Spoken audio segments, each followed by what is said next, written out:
Pookode veterinary college വിദ്യാർത്ഥി JS സിദ്ധാർത്ഥന്റെ മരണത്തിൽ കൊലപാതക സാധ്യത തള്ളാതെയാണ് പോലീസിന്റെ റിമാൻഡ് റിപ്പോർട്ട്.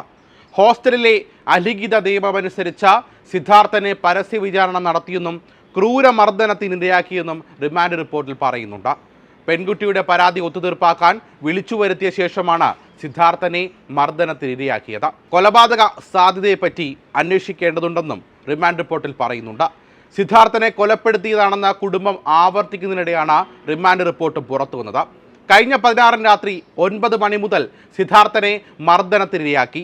അടിവസ്ത്രം മാത്രം ധരിപ്പിച്ച് ബെൽറ്റും കേബിൾ വയറും ഉപയോഗിച്ച ഇടവേളയില്ലാതെ മർദ്ദിച്ചു. 21 നമ്പർ ഹോസ്റ്റൽ മുറിയിൽ വെച്ചും പിന്നീട് ഹോസ്റ്റലിൻ്റെ നടുമുറ്റത്തും മർദ്ദനം തുടർന്നു.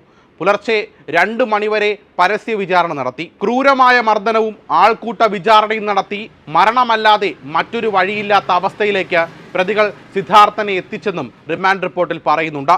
വയനാട് പൂക്കോട് വെറ്റിനറി സർവകലാശാലയിലെ ഹോസ്റ്റലിൻ്റെ ഉൾവശം. ഇതിൻ്റെ നടുമുറ്റത്ത് വെച്ചാണ് സിദ്ധാർത്ഥനെ ആൾക്കൂട്ട വിചാരണ നടത്തുകയും അതിക്രൂരമായി മർദ്ദിക്കുകയും ചെയ്തത്.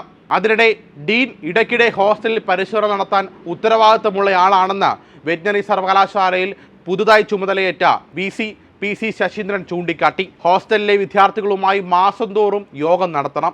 ഇക്കാര്യം ചെയ്തിട്ടുണ്ടോ എന്നും പരിശോധിക്കും. സിദ്ധാർത്ഥന് മർദ്ദനമേൽക്കുമ്പോൾ പ്രതികരിക്കാതിരുന്ന വിദ്യാർത്ഥികളും കുറ്റക്കാരാണെന്നും VC പറയുന്നു. ഡീനിനെയും അസിസ്റ്റന്റ് വാർഡനെയും സസ്പെൻഡ് ചെയ്യാൻ നിർദ്ദേശിച്ചതായി മന്ത്രി J ജിഞ്ചുറാണി അറിയിച്ചു. ഹോസ്റ്റലിൽ CCTV നിരീക്ഷണം ഏർപ്പെടുത്തുമെന്നും മന്ത്രി വ്യക്തമാക്കിയിട്ടുണ്ട്.